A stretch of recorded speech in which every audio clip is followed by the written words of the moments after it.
ਦਸਵੇਂ ਗੋਬਿੰਦ ਸਿੰਘ ਗੁਰੂ ਨਮੋ ਚਰਨਿ ਬਿੰਦ ਜਿਸਮੈ ਅੰਮ੍ਰਿਤ ਗਿਆਨ ਹੈ ਮਾਨਕ ਭਗਤ ਵਿਰਾਗ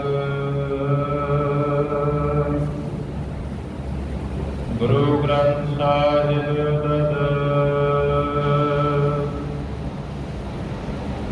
ਬੰਦੋ ਕਰ ਅਨੁਰਾਗ ਸ੍ਰੀ ਗੁਰ ਸ਼ਬਦ ਕਮਾਏ ਜਿਨ ਜੀਤੇ ਪੰਚ ਵਿਕਾਰ ਤਿਨ ਸੰਤਨ ਕੋ ਬੰਦਨਾ ਸਿਰ ਚਰਨਨ ਪਰ ਧਾਰ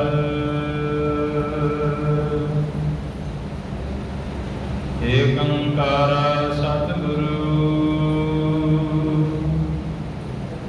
ਇਹ ਪ੍ਰਸਾਦ ਸਚ ਹੋਏ ਵਾਹਿਗੁਰੂ ਜੀ ਕੀ ਫਤਿਹ ਵਿਘਨ ਵਿਨਾਸ਼ਨ ਸੋਏ ਵਾਹਿਗੁਰੂ ਜੀ ਕੀ ਫਤਿਹ ਵਿਘਨ ਵਿਨਾਸ਼ਨ ਸੋਏ ਸਤਿਨਾਮ ਸ੍ਰੀ ਵਾਹਿਗੁਰੂ ਸਾਹਿਬ ਜੀ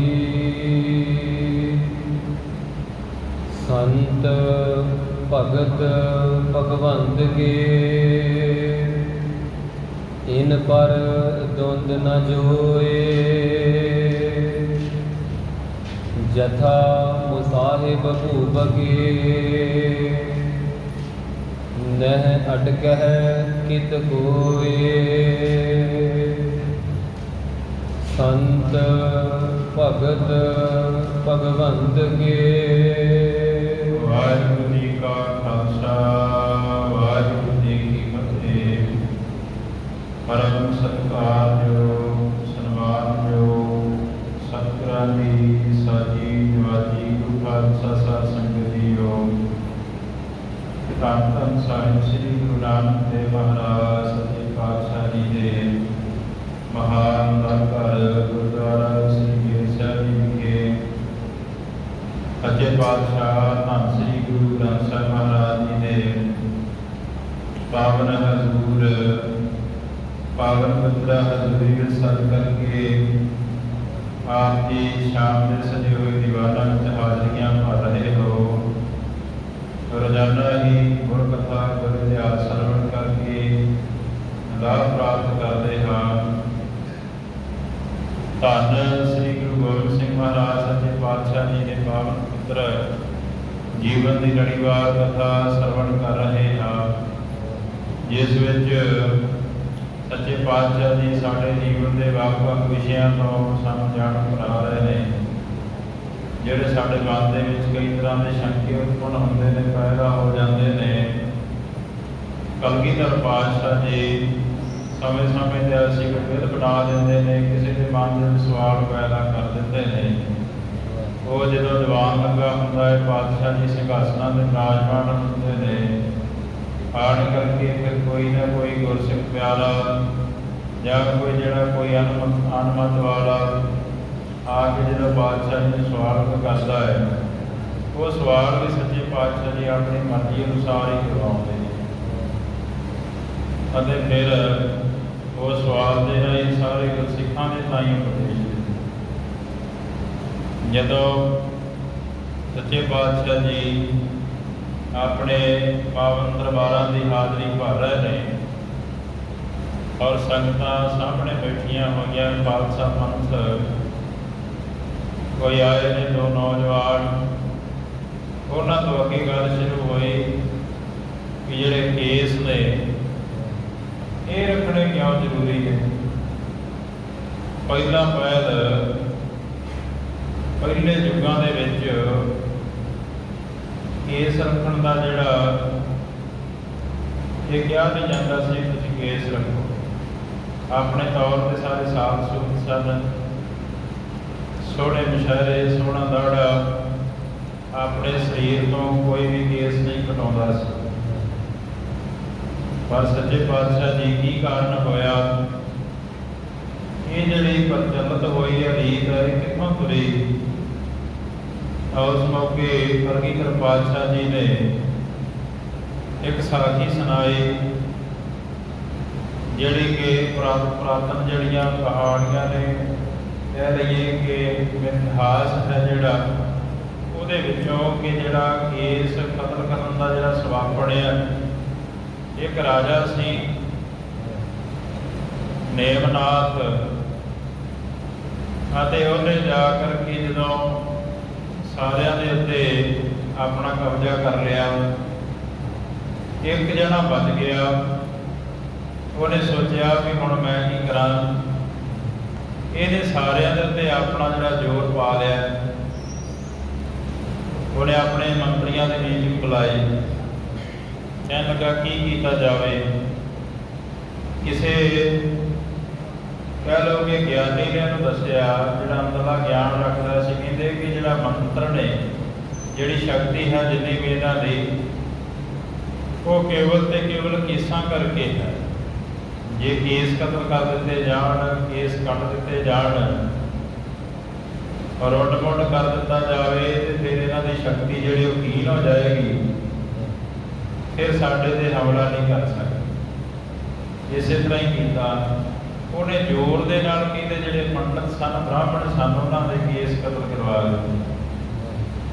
ਹੌਲੀ ਹੌਲੀ, ਕਿਉਂਕਿ ਉਹ ਅੱਗੇ ਜਿਵੇਂ ਆਪਾਂ ਕਹਿ ਦਿੰਦੇ ਕਿ ਸਮਾਜ ਦੇ ਵਿੱਚ ਹੀ ਮੇਰਾ ਆਈਡੀਅਲ ਹੈ, ਇਹਦੇ ਵੱਲ ਵੇਖ ਕੇ ਮੈਂ ਆਪਣਾ ਜੀਵਨ ਜਿਹੜਾ ਗੁਜ਼ਾਰਾ ਕਰਦਾ ਪਿਆ, ਮੇਰਾ ਜੀਵਨ ਜਿਹੜਾ ਇਹਦੇ ਵੱਲੋਂ ਵੇਖ ਕੇ ਮੈਂ ਆਪਣੇ ਆਪ ਨੂੰ ਘੜਿਆ। ਉਹ ਜਿਹੜੇ ਹੁਣ ਵਿਦਵਾਨ ਸਨ, ਪੰਡਤ ਸਨ, ਬ੍ਰਾਹਮਣ ਸਨ, ਜਦੋਂ ਕਹਿੰਦੇ ਉਹਨਾਂ ਦੇ ਕੇਸ ਕਤਲ ਕਰ ਦਿੱਤੇ ਨਾ, ਉਹਨਾਂ ਨੇ ਅੱਗੇ ਪ੍ਰਚਾਰ ਕਰਨਾ ਸ਼ੁਰੂ ਕਰ ਦਿੱਤਾ। ਕਈ ਤਰ੍ਹਾਂ ਦੇ ਗ੍ਰੰਥ ਲਿਖਾ ਲਏ। ਇਹਦੇ ਗ੍ਰੰਥਾਂ 'ਚ ਲਿਖਿਆ ਜੀ ਇਹ ਮੁੰਡਨ ਕਰਨਾ ਹੀ ਪੈਂਦਾ, ਕੇਸ ਕਤਲ ਕਰਨੇ ਹੀ ਪੈਣੇ, ਕਵੀਆਂ ਦੇ ਸ਼ਲੋਕ ਬਣਾ ਲਏ, ਗ੍ਰੰਥਾਂ ਦੇ ਵਿੱਚ ਦਰਜ ਕਰ ਦਿੱਤੇ। ਤੇ ਜੇ ਕੋਈ ਕਹਿੰਦੇ ਸਵਾਲ ਕਰਦਾ ਹੈ ਤੇ ਅੱਗੋਂ ਸ਼ਲੋਕ ਪੜ੍ਹ ਕੇ ਹੋਰ ਸੁਣਾ ਦਿੰਦੇ, ਜਾਂ ਵੇਖੋ ਲਿਖਿਆ ਹੋਇਆ, ਨਹੀਂ ਕਿਹੜੀ ਗੱਲ ਕਰਦੇ। ਫਿਰ ਬਾਅਦ ਦੇ ਵਿੱਚ ਇੱਕ ਉਦਾਹਰਨ ਦਿੱਤੀ, ਕਹਿੰਦੇ ਜਿਵੇਂ ਕਾਜਲੀ ਭੇਡਾਂ ਬੱਕਰੀਆਂ ਚਾਰਦਾ ਹੈ, ਜਦੋਂ ਕਿਸੇ ਦੇ ਖੇਤ ਵਿੱਚ ਜਾਂਦੀ ਕੋਈ ਭੇਡ ਜਾਂ ਬੱਕਰੀ ਆਪਣੀ ਸੋਟੀ ਦੇ ਨਾਲ ਵੱਜ ਲੈਂਦਾ, ਪਿੱਛੇ ਹਟਾਉਂਦਾ ਹੈ।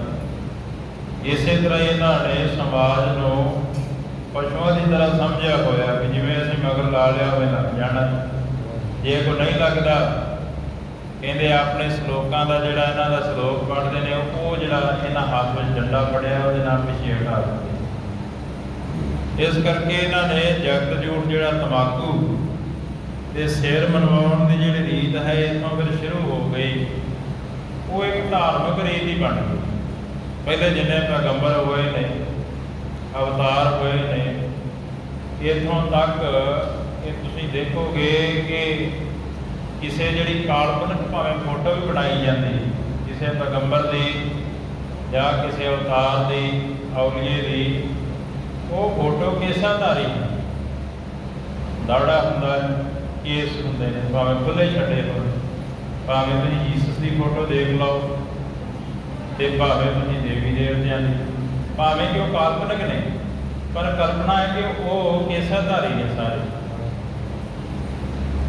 ਤੇ ਸੋਹਣੇ ਨੱਕ ਜਨ ਲੰਮੜੇ ਵਾਲਾ ਪਾਤਸ਼ਾਹ ਜੀ ਨੇ ਬਖਸ਼ਿਸ਼ ਕੀਤੀ ਕਿ ਉਹ ਕਾਲਪੁਰਖ ਵਾਹਿਗੁਰੂ ਕਿਵੇਂ ਦਾ, ਜਿਹਦੇ ਲੰਮੇ ਲੰਮੇ ਕੇਸ, ਜਿਹਦੇ ਸਿਰ ਤੇ ਕੇਸ ਨੇ, ਕੇਸਾਂ ਨੂੰ ਧਾਰਨ ਕੀਤਾ ਹੋਇਆ। ਤੇ ਦਇਆਲ ਗੁਰਮੁਖ ਪਿਆਰੇ ਸੱਚੇ ਪਾਤਸ਼ਾਹ ਜੀ ਨੇ ਇਹ ਦੱਸਿਆ, ਭਾਈ ਇੱਥੋਂ ਫਿਰ ਇਹਨਾਂ ਦੀ ਰੀਤ ਹੀ ਬਣਾ ਲਈ।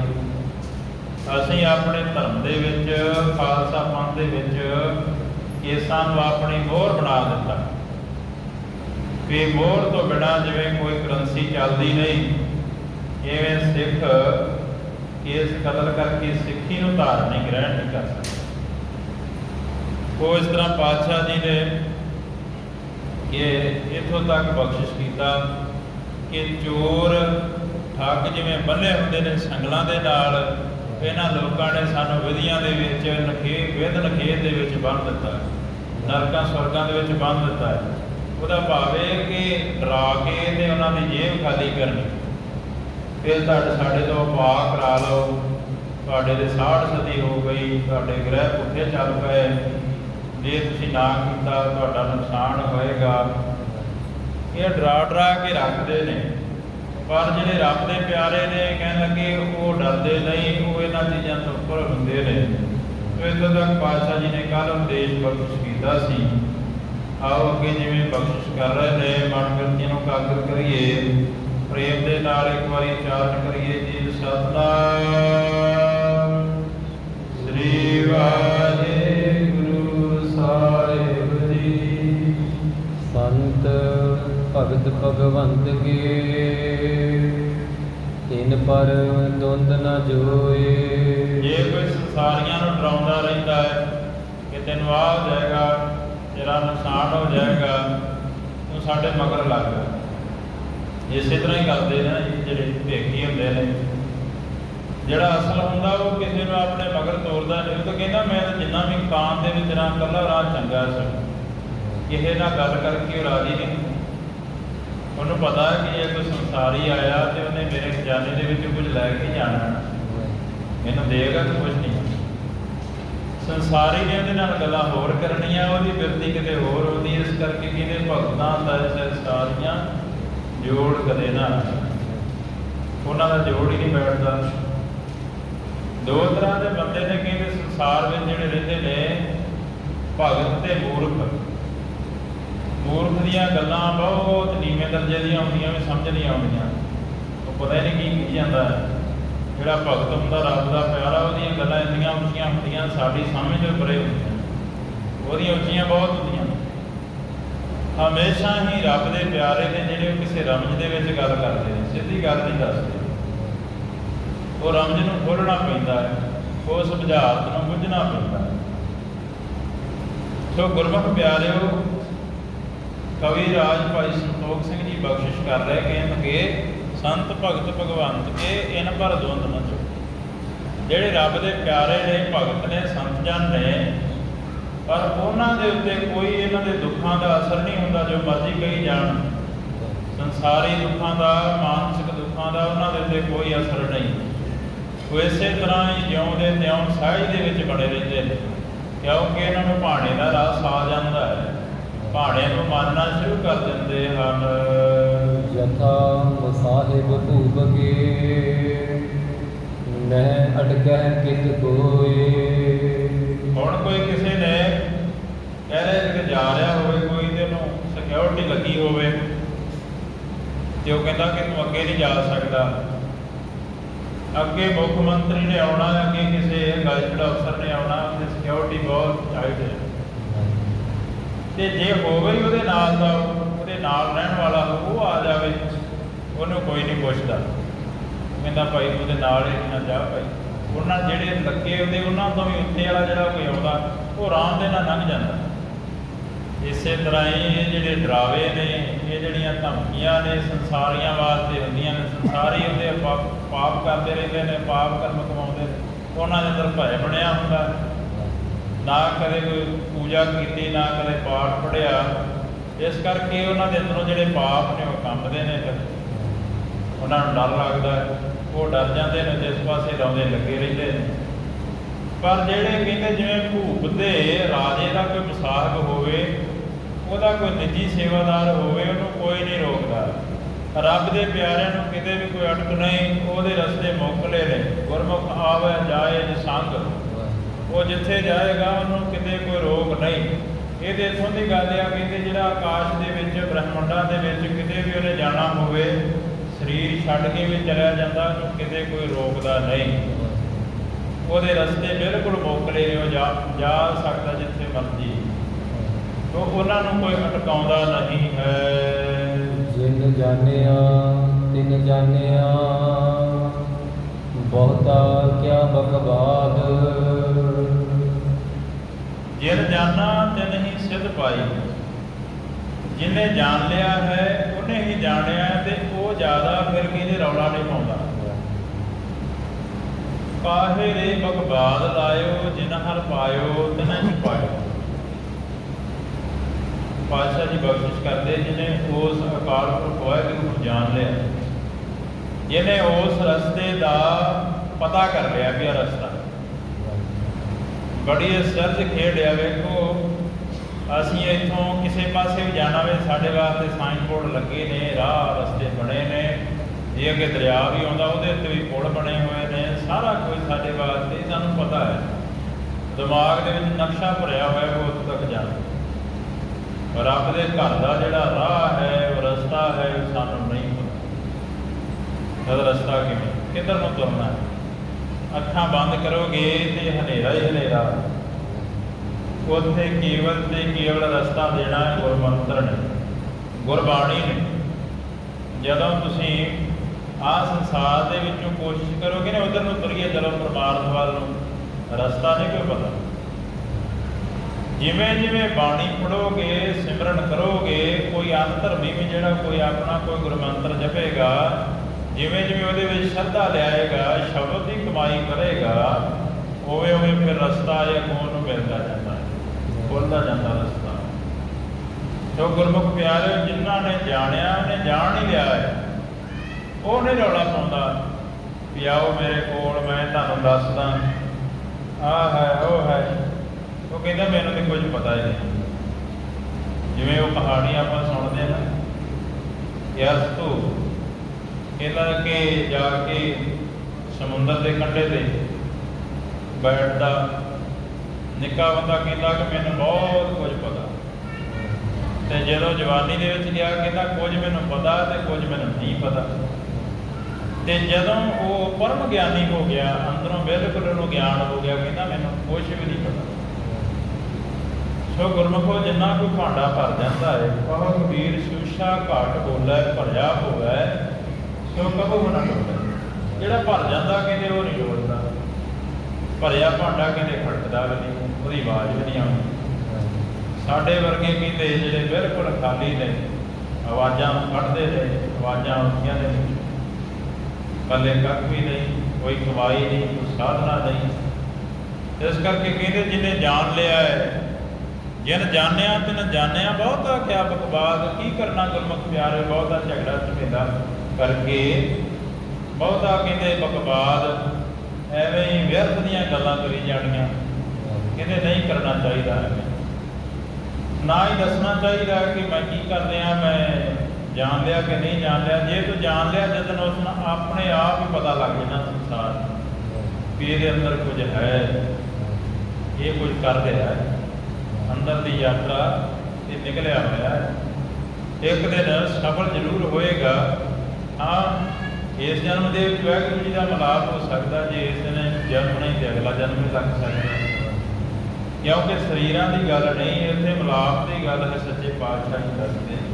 ਸੋ ਗੁਰਮੁਖ ਪਿਆਰਿਓ, ਕਹਿੰਦੇ ਐਵੇਂ ਬਕਵਾਦ ਨਹੀਂ ਕਰਨਾ ਚਾਹੀਦਾ। ਜਿਹਨੇ ਜਾਣ ਲਿਆ ਤੇ ਉਹਨੇ ਜਾਣ ਹੀ ਲਿਆ ਹੈ। ਕਰਨੀ ਵਾਲਾ ਕਰ ਗਿਆ, ਡੂਬਾ ਬਕਹਿ ਜੋ ਬਾਦ। ਕਈ ਵਾਰ ਕੀ ਹੁੰਦਾ, ਕਹਿੰਦੇ ਦੱਸਣ ਵਾਲਾ ਕਹਿੰਦੇ ਪਿੱਛੇ ਰਹਿ ਜਾਂਦਾ, ਜਿਹਨੇ ਸੁਣਿਆ ਹੁੰਦਾ ਉਹ ਕਹਿੰਦੇ ਤਰ ਜਾਂਦਾ। ਇੱਕ ਪੰਡਤ ਜੀ ਕਹਿੰਦੇ ਦਰਿਆ ਨੂੰ ਪਾਰ ਕਰਨ ਵਾਸਤੇ ਉਹਨਾਂ ਨੇ ਕਿਸ਼ਤੀ ਲੈ ਲਈ। ਮਲਾਹ ਸੀ ਜਿਹੜਾ, ਉਹਨੂੰ ਕਹਿੰਦੇ ਕਿ ਚਲੋ ਭਾਈ ਦੂਸਰੇ ਕਿਨਾਰੇ ਤੇ ਜਾਣਾ। ਬੈਠ ਕੇ ਵਿੱਚ ਉਹ ਸਵਾਲ ਕਰਦਾ। ਹੁਣ ਪੰਡਤ ਜਿਹੜਾ ਸੀ, ਵਿਦਵਾਨ ਸੀ, ਉਹ ਤਰ੍ਹਾਂ ਤਰ੍ਹਾਂ ਦੇ ਸਵਾਲ ਕਰੀ ਗਿਆ। ਇੱਕ ਉਹਨੇ ਸਵਾਲ ਕੀਤਾ, ਕਹਿੰਦਾ ਤੈਨੂੰ ਤਰਨਾ ਆਉਂਦਾ, ਤੈਰ ਲੈਣਾ ਤੂੰ? ਉਹ ਚੁੱਪ ਰਿਹਾ। ਫਿਰ ਉਹ ਕਹਿੰਦਾ ਕਈ ਤਰ੍ਹਾਂ ਦੇ ਸਵਾਲ ਕੀਤੇ ਉਸਨੇ। ਮਲਾਹ ਵਿਚਾਰਾ ਜਿਹੜਾ ਅਨਪੜ੍ਹ, ਉਹਨੇ ਕਿਸੇ ਗੱਲ ਦਾ ਕੋਈ ਜਵਾਬ ਨਹੀਂ ਦਿੱਤਾ। ਉਹਨੇ ਬੇੜੀ ਨੂੰ ਡਾਵਾਡੋਲ ਕਰ ਦਿੱਤਾ। ਜਦੋਂ ਬੇੜੀ ਡਾਵਾਡੋਲ ਹੋ ਗਈ, ਪੰਡਤ ਇੱਕ ਵਾਰੀ ਘਬਰਾਇਆ। ਜਿਹੜਾ ਵਿਦਵਾਨ ਸੀ, ਗਿਆਨੀ ਪੁਰਖਾਂ ਦਾ ਬੋਝ ਸੀ ਜਿਹਦੇ ਦਿਮਾਗ ਦੇ, ਉਹ ਕਹਿੰਦਾ ਕਿਸ਼ਤੀ ਧਿਆਨ ਨਾਲ ਚਲਾਓ, ਡੁੱਬ ਜਾਵਾਂਗੇ। ਉਹ ਕਹਿਣ ਲੱਗਾ ਕਿ ਜੇ ਹੁਣ ਡੁੱਬਣ ਦੀ ਨੌਬਤ ਆਏਗੀ ਫਿਰ ਬਚ ਜਾਏਗਾ। ਕਹਿੰਦਾ ਨਹੀਂ, ਮੈਂ ਸਾਰਾ ਕੁਝ ਪੜ੍ਹਿਆ ਹੋਇਆ ਕਿ ਤੈਰਨ ਬਾਬਤ ਇਸ ਤਰ੍ਹਾਂ ਤੈਰ ਲਈਦਾ ਹੈ, ਆਹ ਸਾਰਾ ਕੁਝ ਮੈਨੂੰ ਗਿਆਨ ਦਾ ਪਤਾ, ਪ੍ਰੈਕਟੀਕਲ ਮੇਰਾ ਕੋਈ ਨਹੀਂ। ਉਹ ਕਹਿੰਦਾ ਜੇ ਤੇਰਾ ਪ੍ਰੈਕਟੀਕਲ ਕੋਈ ਨਹੀਂ ਤੇ ਫਿਰ ਸਵਾਲ ਕਰ ਤਾਂ ਮੈਨੂੰ ਪੁੱਛਦਾ ਨਹੀਂ। ਜੇ ਤੈਨੂੰ ਤੈਰਨ ਬਾਬਤ ਪਤਾ ਹੀ ਕੁਝ ਨਹੀਂ ਵੀ ਜੇ ਪਾਣੀ ਦੇ ਵਿੱਚ ਡੁੱਬੀ ਲੱਗ ਗਈ ਸਾਡੀ ਦੋਵਾਂ ਦੀ, ਮੈਂ ਤਾਂ ਕਹਿੰਦਾ ਬਿਨਾਂ ਬੇੜੀ ਤੋਂ ਬਿਨਾਂ ਕਿਸ਼ਤੀ ਤੋਂ ਹੀ ਕਿਨਾਰੇ ਦੇ ਪਾਰ ਲੱਗ ਜਾਣਾ। ਇਸ ਕਰਕੇ ਕਹਿੰਦੇ ਜ਼ਿਆਦਾ ਸਮਾਂ ਗੱਲਾਂ ਦੇ ਵਿੱਚ ਨਹੀਂ ਹੋਣਾ ਚਾਹੀਦਾ, ਥੋੜਾ ਪ੍ਰੈਕਟੀਕਲ ਵੀ ਕਰ ਲੈਣਾ ਚਾਹੀਦਾ ਜ਼ਿੰਦਗੀ ਦੇ ਵਿੱਚ। ਅੱਖਾਂ ਬੰਦ ਕਰਕੇ ਕਦੇ ਕਹਿੰਦੇ ਸਮਾਂ ਕੱਢਿਆ ਕਰ, ਵਾਹਿਗੁਰੂ ਵਾਹਿਗੁਰੂ ਕਰਿਆ ਕਰ, ਬਾਣੀ ਪੜ੍ਹਿਆ ਕਰ, ਜਿਸ ਕਰਕੇ ਤੈਨੂੰ ਵੀ ਕੋਈ ਕਣਕਾ ਸੱਚੇ ਪਾਤਸ਼ਾਹ ਦੀ ਦਰਗਾਹ ਦੇ ਵਿੱਚੋਂ ਪ੍ਰਾਪਤ ਹੋ ਜਾਵੇ। ਸਗਲ ਈਸ਼ਤਾ ਗਿਆਨ ਕੀ ਭਗਤ ਰਾਜ ਕੀ ਮੰਡ। ਅਤੇ ਵੇਖੋ ਕਹਿੰਦੇ ਸਾਰੀ ਜਿਹੜੀ ਈਸ਼ਤਾ ਹੈ, ਸਾਰਾ ਜਿਹੜਾ ਕੰਮ ਆ ਜੀਵ ਤੇ ਈਸ਼ਤਾ ਤੇ ਨਾਲ ਭਗਤੀ ਦੀ ਜਿਹਦੇ ਕੋਲ ਕਹਿ ਲਓ ਕਿ ਖਜ਼ਾਨਾ ਹੈ। ਜੀਵ ਈਸ਼ ਦਾ ਗਿਆਨ ਜਿਹਨੂੰ ਹੋ ਗਿਆ ਕਿ ਜੀਵ ਕੀ ਹੈ, ਈਸ਼ਰ ਕੀ ਹੈ, ਤੇ ਨਾਲ ਜਿਹਦੇ ਕੋਲ ਭਗਤੀ ਦਾ ਖਜ਼ਾਨਾ ਆ ਗਿਆ। ਯੁਤ ਵਿਕਾਰ ਪਰਜਾ ਸਰਬ ਵਿਪਲ ਦੁਖ ਕਰਮ ਕੰਡ। ਜਿਹਦੇ ਕੋਲ ਇਹ ਚੀਜ਼ਾਂ ਦਾ ਗਿਆਨ ਹੈ, ਕਹਿੰਦੇ ਉਹਨੇ ਤਾਂ ਆਪਣਾ ਕ੍ਰਮ ਦਰ ਕ੍ਰਮ ਦੁੱਖ ਹੀ ਪ੍ਰਾਪਤ ਕਰਨਾ ਸੰਸਾਰ ਦੇ ਵਿੱਚੋਂ। ਤੀਰਥ ਜਪ ਤਪ ਦਖਣਾ ਨੇਮ ਸੰਜਮ ਅਰਦਾਨ। ਇਸੇ ਤਰ੍ਹਾਂ ਗੁਰਮੁਖੋ ਇਹ ਜਿਹੜੇ ਕਰਮ ਨੇ, ਤੀਰਥਾਂ ਦੀ ਯਾਤਰਾ ਕਰਨੀ, ਜਪ ਕਰਨਾ, ਤਪ ਕਰਨਾ, ਦਕਸ਼ਨਾ ਦੇਣੀ ਤੇ ਲੈਣੀ, ਨੇਮ ਕਰਨਾ, ਸੰਜਮ ਆਦਿ ਕਰਨੇ, ਦਾਨ ਦੇਣਾ ਤੇ ਲੈਣਾ।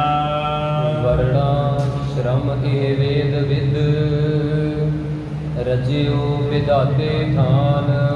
ਇਹ ਸਾਰੀ ਵਰਨਾਸ਼ਰਮ ਦੇ ਵਿੱਚ ਜਾ ਕੇ ਤੇ ਸਾਧਨਾ ਕਰਨੀ, ਸੰਨਿਆਸ ਬਾਣਪ੍ਰਸਤੋਂ ਸਾਰਾ ਕੁਝ ਕਰਨਾ। ਇਹ ਸਾਰੀ ਵੇਦਾਂ ਦੇ ਵਿੱਚ ਬ੍ਰਹਮੇ ਨੇ ਵਿਧੀ ਜਿਹੜੀ ਰਚ ਦਿੱਤੀ। ਮਨ ਕੋ ਮਨ ਇੰਦਰਨ ਇੰਦਰ ਮਦ ਮੋ ਮਦ ਅਨਰਾਗ।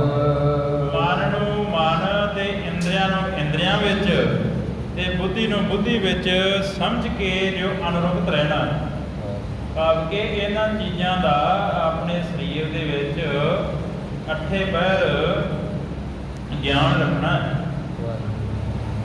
ਕਿ ਇਹ ਬਹੁਤ ਔਖੀ ਜਿਹੜੀ ਘਾਟੀ ਹੈ ਜੇ ਵੇਖ ਲਈਏ ਤਾਂ, ਤੇ ਜੇ ਆ ਜਾਵੇ ਕੁੰਡੀ ਹਾਥ ਦੇ ਵਿੱਚ ਸੌਖੀ ਬੜੀ। ਬੁੱਧ ਨੇ ਇਸੇ ਗੱਲ ਨੂੰ ਹੀ ਕਹਿੰਦੇ ਕਿ ਹੋਸ਼ ਪੂਰਵਕ ਸਾਰਾ ਕੁਝ ਕਰਨਾ ਹੈ। ਬੁੱਧ ਨੇ ਜਿਹੜਾ ਮੇਨ ਪ੍ਰਿੰਸੀਪਲ ਨਾ ਬੁੱਧ ਦਾ, ਉਹ ਕਹਿੰਦਾ ਹੈ ਕਿ ਹੋਸ਼ ਪੂਰਵਕ ਸਾਰਾ ਕੁਝ ਕਰਨਾ ਹੈ ਆਪਣੀ ਜ਼ਿੰਦਗੀ ਦੇ ਵਿੱਚ। ਤੁਸੀਂ ਆਪਣੇ ਜਿਹੜੀ ਤੁਹਾਡੀ ਜ਼ਿੰਦਗੀ ਇਹਨੂੰ ਜਿਉਣਾ ਹੋਸ਼ ਪੂਰਵਕ ਕਰਦੇ ਹੋ। ਕਹਿੰਦੇ ਕਿਵੇਂ? ਅਸੀਂ ਤਾਂ ਹੋਸ਼ ਦੇ ਵਿੱਚ ਇਹਨੇ ਪਤਾ ਹੀ ਹੈ ਸਾਨੂੰ ਕਿ ਮੈਂ ਗੁਰਦੁਆਰਾ ਬੇਰ ਸਾਹਿਬ ਬੈਠਾ, ਮੱਥਾ ਟੇਕਿਆ, ਹੁਣ ਮੈਂ ਘਰ ਜਾਣਾ। ਕਹਿੰਦੇ ਇਸ ਤਰ੍ਹਾਂ ਨਹੀਂ, ਸਰੀਰ ਵੀ ਬੈਠਾ, ਸਰੀਰ ਦੇ ਸਾਰੇ ਅੰਗਾਂ ਦਾ ਵੀ ਪਤਾ ਹੋਵੇ ਮੇਰਾ ਅੰਗ ਕੀ ਕਰ ਰਿਹਾ, ਇਹਦੇ ਉੱਤੇ ਵੀ ਪਹਿਰਾ ਲਾਉਣਾ, ਇੰਦਰੀਆਂ ਦੇ ਉੱਤੇ ਵੀ ਪਹਿਰਾ ਲਾਉਣਾ, ਮਨ ਦੇ ਉੱਤੇ ਵੀ ਪਹਿਰਾ ਲਾਉਣਾ, ਮਨ ਦੇ ਵਿੱਚ ਵਿਚਾਰ ਕੀ ਆ ਰਿਹਾ ਉਹਨੂੰ ਵੀ ਵੇਖਣਾ, ਆਪਣੇ ਆਪ ਨੂੰ ਇੱਕ ਦਰਸ਼ਕ ਬਣਾ ਲੈਣਾ, ਸਾਖਸ਼ੀ ਬਣਾ ਲੈਣਾ, ਇੱਕ ਪਾਸੇ ਹੋ ਕੇ ਦੇਖਣਾ।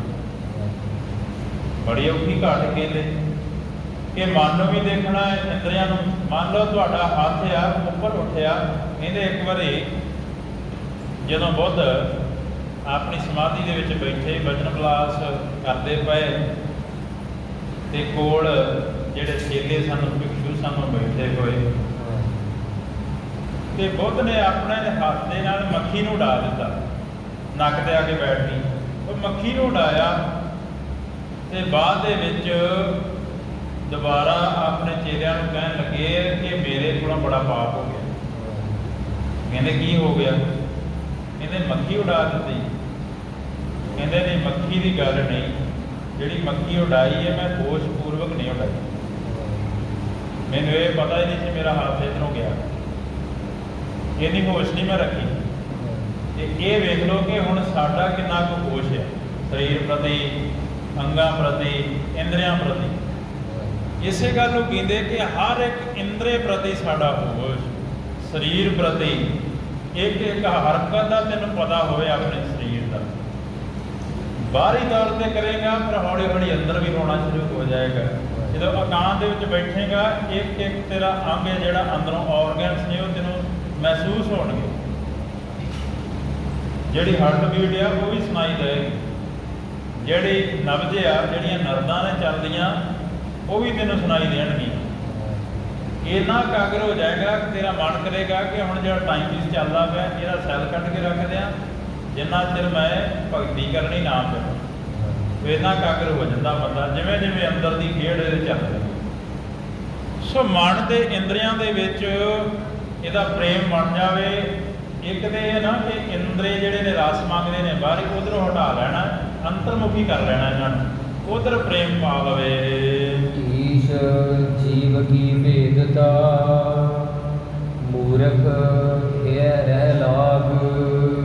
ਅਤੇ ਇਹ ਜੀਵ ਤੇ ਈਸ਼ ਦੀ ਜਿਹੜੀ ਭੇਦਤਾ ਹੈ ਨਾ, ਭਾਵ ਵੱਖ ਵੱਖ ਜਾਣਦਾ ਆਪਣੇ ਆਪ ਨੂੰ ਅਕਾਲ ਪੁਰਖ ਵਾਹਿਗੁਰੂ ਤੋਂ, ਇਹੀ ਇਹ ਸਾਰੇ ਸੰਸਾਰ ਨੂੰ ਲੱਗ ਰਹੀ ਮੂਰਖ ਬਣਿਆ ਬੈਠਾ ਹੈ। ਸਾਹਿਬ ਸਿੰਘ ਤੂੰ ਜਾਨ ਅਬ ਹਮ ਹੈ ਦਵੈਤ ਨਹਿ ਦਿਸ। ਤੇ ਬਾਬਾ ਰਾਮ ਕੌਰ ਜੀ ਕਿਉਂਕਿ ਇਹ ਸਾਖੀਆਂ ਲਿਖਾ ਰਹੇ ਨੇ, ਪਹਿਲਾਂ ਆਪਾਂ ਰੋਜ਼ਾਨਾ ਹੀ ਬੇਨਤੀ ਕਰਦੇ ਹਾਂ ਕਿ ਬਾਬਾ ਸਾਹਿਬ ਸਿੰਘ ਜੀ ਜਿਹੜੇ ਨੇ, ਭਾਈ ਸਾਹਿਬ ਸਿੰਘ ਜੀ, ਉਹਨਾਂ ਦੇ ਜਿਹੜੇ ਅੱਗੋਂ ਸ਼ਾਗਿਰਦ ਨੇ ਉਹ ਲਿਖ ਰਹੇ ਨੇ ਬਾਬਾ ਰਾਮ ਕੌਰ ਜੀ ਦੇ ਕੋਲ ਬੈਠੇ। ਤੇ ਇਹਨਾਂ ਸਾਖੀਆਂ ਦਾ ਉਲੱਥਾ ਜਾਣੀ ਦੋ ਚੀਜ਼ਾਂ ਚੱਲ ਰਹੀਆਂ ਨੇ ਹੁਣ। ਇੱਕ 100 ਸਾਖੀ ਚੱਲ ਰਹੀ ਹੈ ਤੇ ਨਾਲ ਇਹ ਗ੍ਰੰਥ ਦੀ ਕਥਾ ਚੱਲ ਰਹੀ ਹੈ। ਕਿਉਂਕਿ ਕਵੀਰਾਜ ਭਾਈ ਸੰਤੋਖ ਸਿੰਘ ਜੀ ਨੇ 100 ਸਾਖੀਆਂ ਦੇ ਵਿੱਚੋਂ ਲੈ ਕਰਕੇ ਜੋ ਬਾਬਾ ਰਾਮ ਕੌਰ ਜੀ ਨੇ ਇਤਿਹਾਸ ਉਸ ਸਮੇਂ ਦਾ ਲਿਖਿਆ ਤੇ ਉਹਨੂੰ ਇੱਥੇ ਆਪਣੀ ਕਵਿਤਾ ਦੇ ਰਾਹੀਂ ਲਿਖ ਦਿੱਤਾ। ਇਹੀ ਜਿਹੜੀਆਂ ਸਾਖੀਆਂ ਨੇ ਆਪ ਜੀ ਅੱਜ ਕੱਲ੍ਹ ਸਰਵਣ ਕਰ ਰਹੇ ਹੋ, 100 ਸਾਖੀ ਨੂੰ ਲੈ ਕੇ ਬਾਬਾ ਰਾਮ ਕੌਰ ਜੀ ਵਾਲੀ ਉਹਦੇ ਵਿੱਚੋਂ ਹੀ ਪ੍ਰਾਪਤ ਕਰ ਸਕਦੇ। ਤੋ ਕਹਿਣ ਲੱਗੇ ਸਾਹਿਬ ਸਿੰਘ ਜੀ ਹੁਣ ਮੈਨੂੰ ਦਵਾਇਤ ਨਹੀਂ ਦਿਸਦੀ। ਦਵਾਇਤ ਤੋਂ ਭਾਵ ਆ ਦੂਈ ਭਾਵ, ਦੂਜਾ ਦਿਸਣਾ, ਆ ਮੈਂ ਆ ਮੇਰਾ ਪੁੱਤ ਆ ਮੇਰੀ ਘਰਵਾਲੀ ਹੈ, ਆ ਮੇਰੇ ਬੱਚੇ ਨੇ, ਇਹ ਵੀ ਛੱਡੀਏ ਭਾਵ ਕਿ ਦੂਜਾ ਮਹਿਸੂਸ ਕਰਨਾ, ਉਹ ਵੀ ਔਖੀ ਘਾਟੀ ਹੈ ਕਿ ਦਵਾਇਤ ਅੰਦਰੋਂ ਨਿਕਲ ਜਾਣੀ, ਦੂਜਾ ਭਾਵ ਵੀ ਖਤਮ ਹੋ ਜਾਣਾ, ਕੇਵਲ ਤੇ ਕੇਵਲ ਇੱਕ ਵਨਨੈਸ ਰਹਿ ਜਾਣੀ। ਉੱਥੇ ਜਿਹੜੀ ਅਵਸਥਾ, ਉੱਥੇ ਜਿਹੜੀ ਸੁਰਤ ਪਹੁੰਚ ਜਾਣੀ, ਉਹ ਗੁਰੂ ਦੀ ਕਿਰਪਾ ਤੋਂ ਬਿਨਾਂ ਨਹੀਂ ਹੋ ਸਕਦਾ। ਮਨੁੱਖ ਦੀ ਘਾਲਣਾ, ਮਨੁੱਖ ਦੀ ਮਿਹਨਤ ਉੱਥੇ ਤੱਕ ਨਹੀਂ ਲਿਜਾ ਸਕਦੀ। ਕਹਿਣ ਲੱਗੇ ਬਾਬਾ ਰਾਮ ਕੌਰ ਜੀ ਜਿਹੜੇ ਬ੍ਰਹਮ ਗਿਆਨੀ ਨੇ, ਕਹਿੰਦੇ ਸਾਡੇ ਵਿੱਚੋਂ ਦਵਾਇਤ ਜਿਹੜੀ ਖਤਮ ਹੋ ਗਈ, ਮੈਨੂੰ ਹੁਣ ਦੋਈ ਭਾਵ ਜਿਹੜਾ ਦੂਜਾ ਕੋਈ ਦਿਸਦਾ ਨਹੀਂ। ਸਤਿਗੁਰ ਦਰਸ਼ਨ ਸਫਲ ਪਾਏ ਰੂਪ ਹੈ ਅਨਸ ਰਸ। ਸਤਿਗੁਰੂ ਪਾਤਸ਼ਾਹ ਜਿਹਦਾ ਦਰਸ਼ਨ ਬਾਹਰੋਂ ਤੇ ਕਰਦੇ ਆ ਨਾ, ਕਹਿੰਦੇ ਮੈਂ ਅੰਦਰੋਂ ਵੀ ਪ੍ਰਾਪਤ ਕਰ ਲਿਆ। ਅੰਦਰ ਵੀ ਪ੍ਰਗਾਸ, ਬਾਹਰ ਵੀ ਚਾਨਣਾ ਤੇ ਅੰਦਰ ਵੀ ਚਾਨਣਾ। ਕਹਿਣ ਲੱਗੇ ਨਾ ਗੁਰਬਾਣੀ ਦੇ ਵਿੱਚ ਬਾਹਰ ਦਿਸਾ ਚਾਨਣਾ ਦਿਲ ਅੰਧਿਆਰੀ ਰਾਤ। ਸਾਡੇ ਸਾਰਿਆਂ ਦੇ ਅੰਦਰ ਤੇ ਕਹਿੰਦੇ ਬਹੁਤ ਘੋਪਾ ਨੇਰਾ, ਬਾਹਰੋਂ ਚਾਨਣ ਬਣਾਇਆ ਹੋਇਆ, ਕਈ ਤਰ੍ਹਾਂ ਦੀਆਂ ਲਾਈਟਾਂ ਜਗਦੀਆਂ ਨੇ, ਕਈ ਤਰ੍ਹਾਂ ਦੇ ਝੂਮਰ ਲਾ ਲੈਂਦਾ ਘਰ ਦੇ ਵਿੱਚ, ਰੰਗ ਬਿਰੰਗੀਆਂ ਲਾਈਟਾਂ ਜਗਾਉਂਦਾ। ਦੀਵਾਲੀ ਦਾ ਤਿਉਹਾਰ ਆਉਂਦਾ ਜਦੋਂ ਤਰ੍ਹਾਂ ਤਰ੍ਹਾਂ ਦੀਆਂ ਲੜੀਆਂ ਲਾਉਂਦਾ, ਤਰ੍ਹਾਂ ਤਰ੍ਹਾਂ ਦੀਆਂ ਮੋਮਬੱਤੀਆਂ, ਦੀਵਾ ਜਗਾਉਂਦਾ, ਘਿਓਰੇ ਦੀਵੇ ਜਗਾਉਂਦਾ, ਖੁਸ਼ੀਆਂ ਕਰਦਾ। ਠੀਕ ਹੈ, ਕਰਨੀ ਚਾਹੀਦੀ, ਪਰ ਕਹਿੰਦੇ ਦੀਵਾ ਅੰਦਰਲਾ ਵੀ ਜਗਿਆ ਕਿ ਨਹੀਂ। ਜੋਤ ਦੀਵਟੀ ਘਟ ਮਹਿ ਜੋਏ, ਨਿੱਕੀ ਜੀ ਕਹਿੰਦੇ ਦੀਵੀ ਜਿਹੜੀ ਅੰਦਰ ਤੇਰੀ ਜੋਤ ਹੈ ਉਹਨੂੰ ਕਦੇ ਵੇਖਿਆ ਕਿ ਨਹੀਂ। ਕਈ ਵਾਰ ਜੋਤ ਦੀ ਵੱਟੀ ਘਟ ਮਹਿ ਜੋਏ ਕਰਦੇ, ਕਈ ਕਹਿੰਦੇ, ਵੈਸੇ ਸਾਹਿਬ ਸਿੰਘ ਜੀ ਕਹਿੰਦੇ ਜੋਤ ਦੀਵਟੀ ਘਟ ਮਹਿ ਜੋਏ, ਆਪਣੇ ਅੰਦਰ ਵੀ ਉਹ ਜੋਤ ਨੂੰ ਤੱਕਿਆ ਕਿ ਨਹੀਂ, ਬਾਹਰੋਂ ਦੀਵੇ ਜਗਾਈ ਜਾਂਦਾ, ਸਾਰੀ ਉਮਰ ਲੰਘ ਚੱਲੀ, ਲੜੀਆਂ ਲਾਈ ਜਾਂਦਾ। ਇਸ ਕਰਕੇ ਕਹਿੰਦੇ ਮੈਨੂੰ ਆਪਣੇ ਸਰੂਪ ਦੇ ਦਰਸ਼ਨ ਹੋ ਗਏ ਨੇ, ਜੋ ਮੇਰਾ ਆਪਣਾ ਸਰੂਪ ਆ, ਮੇਰੇ ਹਿਰਦੇ 'ਚ ਉਹਨਾਂ ਰਸ ਬਣਿਆ ਰਹਿੰਦਾ ਹੈ। ਭਾਈ ਸਾਹਿਬ ਸਿੰਘ ਇਹ ਰਸ ਜਿਹੜਾ ਹੈ, ਇਹ ਰਸ ਦੀ ਮਨਿੰਦ ਕੋਈ ਦੂਜਾ ਰਸ ਹੀ ਨਹੀਂ। ਸੰਸਾਰ ਦੇ ਰਸ ਸਾਰੇ ਇਹਦੇ ਸਾਹਮਣੇ ਸੁਆਹ ਵਰਗੇ। ਇਹ ਰਸ ਇੰਨਾ ਮੈਨੂੰ ਨਿਮਗਨ ਰੱਖਦਾ ਹੈ, ਹਿਰਦੇ ਵਿੱਚ ਮੈਂ ਪ੍ਰਾਪਤ ਕਰ ਲਿਆ ਹੈ ਆਨੰਦ ਨੂੰ। ਰਾਮ ਕੁਵਰ ਭਾਈ ਬਨੈ ਵਿਖਿਓ ਆਤਮਾ ਰੂਪ। ਤਿੰਨ ਤਲ ਨੇ ਸਾਡੇ ਸਰੀਰ ਦੇ, ਪਹਿਲਾ ਸਾਡਾ ਸਰੀਰ ਆ, ਦੂਜਾ ਸਾਡਾ ਮਨ ਆ, ਤੇ ਤੀਜੀ ਸਾਡੀ ਆਤਮਾ। ਮਨ ਜਿਹੜਾ ਹੈ, ਮਨ ਨੂੰ ਵੀ ਅਸੀਂ ਕਹਿ ਲਓ ਕਿ ਜੇ ਦੇਖ ਨਹੀਂ ਸਕਦੇ ਅਜੇ ਤੇ ਮਹਿਸੂਸ ਤੇ ਕਰ ਹੀ ਸਕਦੇ ਹਾਂ। ਜਿੰਨੇ ਵਿਚਾਰ ਚੱਲਦੇ ਪਏ ਮਨ ਆ ਤੁਹਾਡਾ। ਤੇ ਸੱਚੇ ਪਾਤਸ਼ਾਹ ਜੀ ਕਹਿੰਦੇ ਕਿ ਇਹ ਸਾਰਾ ਕੁਝ ਦਿਖਾਈ ਦੇਵੇਗਾ ਤੈਨੂੰ ਭਗਤੀ ਦੇ ਰਾਹੀਂ, ਨਾਮ ਜਪ ਕੇ। ਇਹ ਜਦੋਂ ਪਾਠਸ਼ਾਲਾ ਆਏਗਾ ਨਾ ਤੂੰ, ਧਰਮਸ਼ਾਲਾ ਜਿੱਥੇ ਸ਼ਬਦ ਦੀ ਤੈਨੂੰ ਸਿਖਲਾਈ ਦਿੱਤੀ ਜਾਏਗੀ। ਇਹ ਰਸ ਲੈਂਦਿਆਂ ਤੋ ਨਾਦ ਦੇ ਵਿੱਚ ਉਸ ਅਕਾਲ ਪੁਰਖ ਵਾਹਿਗੁਰੂ ਦੇ ਸ਼ਬਦ ਦੇ ਵਿੱਚ ਚਲਿਆ ਜਾਏ। ਉੱਥੇ ਫਿਰ ਕਹਿੰਦੇ ਸਾਰਾ ਕੁਝ ਤੈਨੂੰ, ਤੇਰਾ ਮਨ ਕੀ ਹੈ, ਤੇਰਾ ਆਤਮਾ ਦਾ ਸਰੂਪ ਕੀ ਹੈ, ਤੂੰ ਕੀ ਹੈ, ਤੂੰ ਕਿੱਥੋਂ ਆਇਆ।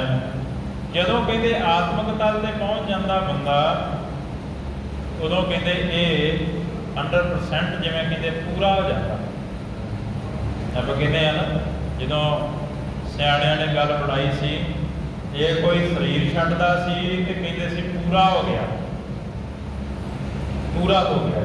ਪੂਰੇ ਤੋਂ ਭਾਵ ਇਹ ਕਹਿ ਦਿੱਤਾ ਜਾਂਦਾ ਸੀ ਕਿ ਹੁਣ ਇਹ ਪੂਰਾ ਹੋ ਗਿਆ, ਜੋ ਕੁਝ ਇਹਨੇ ਕਰਨਾ ਸੀ ਕਰ ਲਿਆ ਸੰਸਾਰ ਦੇ ਵਿੱਚ, ਇਹ ਹੁਣ ਪੂਰਾ, ਇਹਨੇ ਹੁਣ ਅਗਲੀ ਯਾਤਰਾ ਤੇ ਚਲੇ ਜਾਣਾ। ਪਰ ਕਹਿੰਦੇ ਪੂਰਾ ਕਿੱਥੇ ਹੋਇਆ, ਅਧੂਰਾ ਹੀ ਅਜੇ ਤਾਂ, ਅਜੇ ਤੇ ਇਹਨੇ ਸਿਰ 'ਚ ਪੂਣੀ ਵੀ ਨਹੀਂ ਕੱਢੀ, ਬੁਲਾਵਾ ਆ ਗਿਆ। ਸਾਰੀ ਉਮਰ ਜਗਿਆਸੂ ਜਿਹੜਾ ਹੈ, ਰੱਬ ਦਾ ਪਿਆਰਾ ਹੈ, ਸਾਰੀ ਉਮਰ ਨਾਮ ਜਪਦਾ ਰਹੇ ਤੇ ਉਹਨੂੰ ਅੰਤਲੇ ਸਮੇਂ ਤੇ ਪੁੱਛਿਆ ਜਾਵੇ ਨਾ ਵੀ ਕੀ ਅਵਸਥਾ ਹੈ, ਕਿਵੇਂ ਕੁਝ ਬਣੀ ਗੱਲ, ਇੰਨੀ ਗੱਲ ਜ਼ਰੂਰ ਆਖੇਗਾ, ਅਜੇ ਤੇ ਮੈਂ ਆਪਣੀ ਵੀਣਾ ਦਾ, ਆਪਣੀ ਸਰੰਗੀ ਦਾ ਜਿਹੜਾ ਸਾਜ਼ ਹੈ ਉਹ ਚੋਰੀ ਕੀਤਾ ਜ਼ਿੰਦਗੀ ਦਾ। ਅਜੇ ਤੇ ਵਜਾਉਣਾ ਸੀ, ਅਜੇ ਤੇ ਇਹਦਾ ਆਨੰਦ ਲੈਣਾ ਸੀ, ਪਰ ਹੁਣ ਬੁਲਾਵਾ ਆ ਗਿਆ।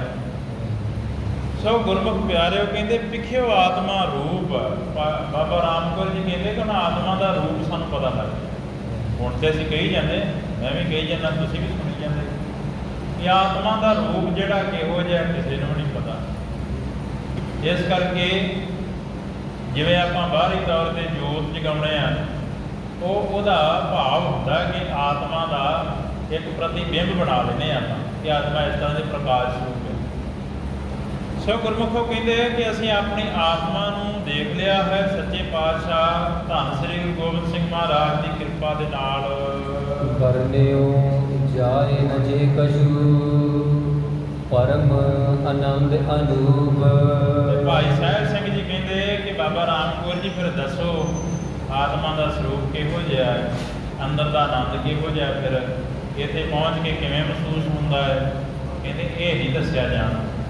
ਵਰਨਿਓ ਜਾਏ ਨਾ ਜੇ ਕਛੂ ਪਰਮ ਆਨੰਦ ਸਰੂਪ। ਉਹ ਤੇ ਪਰਮ ਆਨੰਦ ਆ, ਪਰਮ ਪ੍ਰਕਾਸ਼ ਆ, ਉੱਥੇ ਦੱਸਿਆ ਨਹੀਂ ਜਾ ਸਕਦਾ। ਸਤਿਗੁਰੂ ਜੀ ਕਹਿੰਦੇ ਕਿ ਕਥਨਾ ਕਰਨਾ ਸਾਰ ਆ ਉੱਥੇ, ਭਾਵ ਕਿ ਜਿਵੇਂ ਲੋਹੇ ਨੂੰ ਚੱਬਣਾ ਇੱਕ ਅਸੰਭਵ ਗੱਲ ਹੈ ਨਾ, ਲੋਹਾ ਨਹੀਂ ਖਾ ਸਕਦੇ ਅਸੀਂ।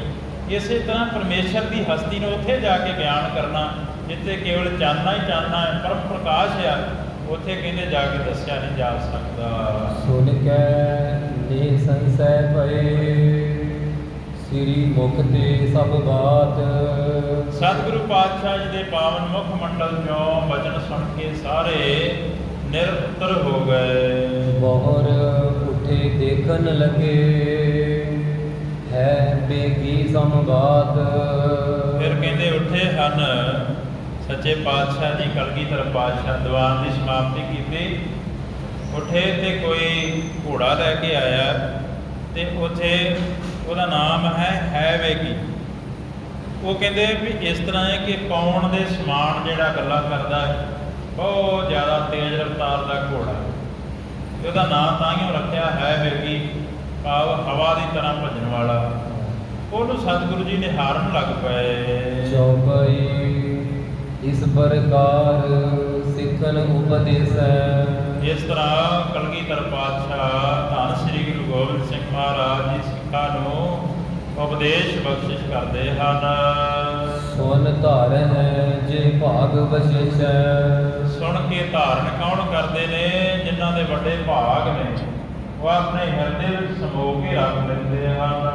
ਲਹਿਰ ਅਖੀਰ ਬ੍ਰਿਤ ਕੋ ਕਰੈ। ਬਾਹਰ ਜਾਂਦੇ ਨੇ, ਸ਼ਿਕਾਰ ਖੇਡਦੇ ਨੇ ਪਾਤਸ਼ਾਹ ਜੀ। ਸੰਗ ਖਾਲਸਾ ਬਨ ਮਹਿ ਫਿਰੈ। ਜੰਗਲ ਦੇ ਵਿੱਚ ਖਾਲਸਾ ਪੰਥ ਵੀ ਨਾਲ ਹੁੰਦਾ। ਕੇਤਕ ਗ੍ਰਾਮ ਅਸੀਨ ਕਰ ਲੀਨੇ। ਕਈ ਜਿਹੜੇ ਨੇ, ਕਈ ਆਖੀ ਤੇ ਸਾਡੀ ਸਰਵੜੀਏ ਜਿਹੜੇ ਨੇ ਸੁਲਤਾਨੀ, ਉਹਨਾਂ ਨਾਲ ਜਾ ਕੇ ਯੁੱਧ ਵੀ ਹੋ ਜਾਂਦਾ। ਪਾਤਸ਼ਾਹ ਜੀ ਕਹਿੰਦੇ ਉਹਨਾਂ ਨੂੰ ਉੱਥੋਂ ਭਜਾ ਵੀ ਦਿੰਦੇ। ਖਾਲਸਾ ਜਾ ਕੇ ਫਿਰ ਉੱਥੇ ਕਬਜ਼ਾ ਕਰਦਾ, ਉੱਥੇ ਆਪਣੀ ਛਾਉਣੀ ਪਾ ਲੈਂਦਾ। ਇਹੋ ਜਿਹੇ ਕਈ ਨਗਰ ਫਿਰ ਸਤਿਗੁਰਾਂ ਨੇ ਆਪਣੇ ਹੱਥਾਂ ਹੇਠਾਂ ਕਰ ਲਏ। ਕੇਤਕ ਭੇਟ ਦੇਹ ਡਰ ਭੀਨੇ।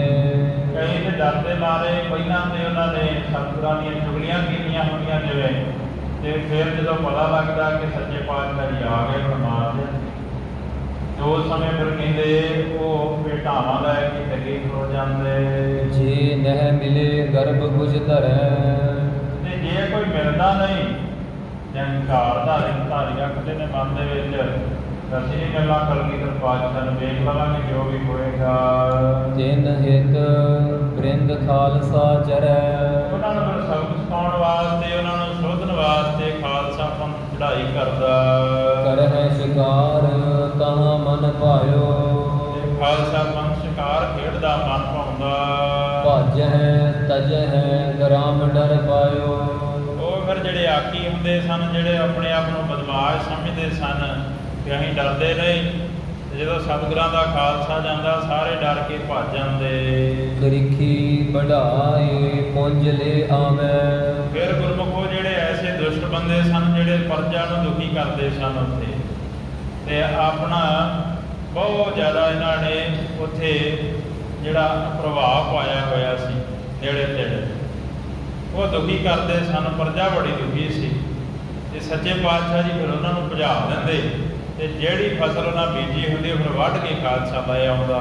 ਆਨੰਦਪੁਰ ਤੁਰੰਗ ਸੋ ਖਾਵੈ। ਆਨੰਦਪੁਰ ਸਾਹਿਬ ਲਿਆ ਕੇ ਤੇ ਫਿਰ ਜਿਹੜਾ ਘੋੜਿਆਂ ਦਾ ਫਿਰ ਦਾਣਾ ਪੱਠਾ ਬਣ ਜਾਂਦਾ, ਉਹ ਜਿਹੜੇ ਵੱਢ ਕੇ ਲਿਆਉਂਦੇ। ਭੀਮ ਚੰਦ ਦੇਖੈ ਦੁਖ ਲਹੈ। ਭੀਮ ਚੰਦ ਆ ਜਿਹੜਾ ਦੇਖ ਦੇਖ ਕੇ ਬੜਾ ਦੁਖੀ ਹੁੰਦਾ ਸਤਿਗੁਰਾਂ ਦਾ ਪ੍ਰਤਾਪ। ਲੜ ਨਹਿ ਸਕੈ ਤਰਾਸ ਮਨ ਲਹੈ। ਕਿਉਂਕਿ ਲੜ ਤੇ ਸਕਦਾ ਨਹੀਂ, ਡਰਦਾ ਤੇ ਹੈ ਮਨ ਦੇ ਵਿੱਚ, ਪਰ ਉੱਥੇ ਹੀ ਬੈਠਾ ਹੱਥ ਮਲੀ ਜਾਂਦਾ ਹੈ। ਕਲਗੀ ਧਾਰ ਰਸ ਵੀਰ ਮਝਾਰਾ। ਕਿਉਂਕਿ ਸੱਚੇ ਪਾਤਸ਼ਾਹ ਜੀ ਵੀਰ ਆਪਣੇ ਧਾਰਨੀ ਹਨ। ਚਹੈ ਜੰਗ ਕੋ ਸਦਾ ਅਖਾਰਾ।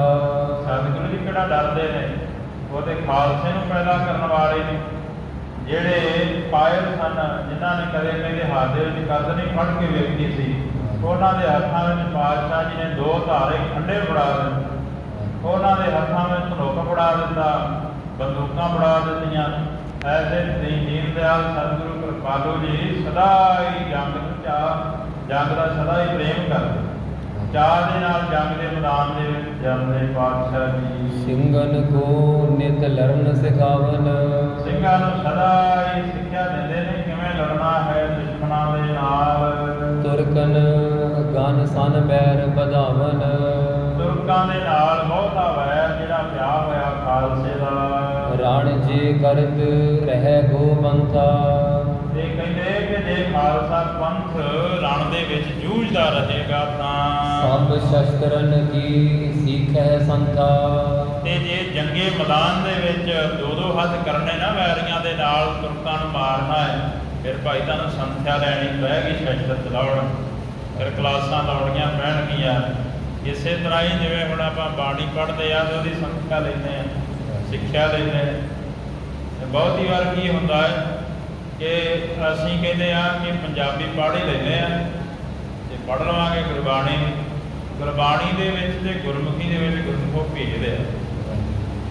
ਕਈ ਲਗਾ ਮਾਤਰਾ ਨੇ ਗੁਰਬਾਣੀ ਦੇ ਵਿੱਚ ਉਹਨਾਂ ਨੂੰ ਬੁਲਾਉਣਾ ਤੇ ਕਈ ਸਾਇਲੈਂਟ ਰਹਿੰਦੀਆਂ। ਇਸੇ ਤਰ੍ਹਾਂ ਹੀ ਗੁਰਬਾਣੀ ਦਾ ਉਚਾਰਨ ਹੈ ਜਿਹੜਾ, ਸੋ ਕਈ ਵਾਰੀ ਸ਼ਰਧਾ ਦੇ ਵਸ ਹੋ ਕੇ ਅਸੀਂ ਪੜ੍ਹਦੇ ਹਾਂ ਗੁਰਬਾਣੀ। ਅਸੀਂ ਕਹਿੰਦੇ ਗੁਰਬਾਣੀ ਪੜ੍ਹੋ, ਪਰ ਪੜ੍ਹੋ ਕਿਵੇਂ? ਕਿਸੇ ਤੋਂ ਸੰਥਿਆ ਲੈ ਕੇ, ਉਹਨੂੰ ਸਿੱਖ ਕੇ।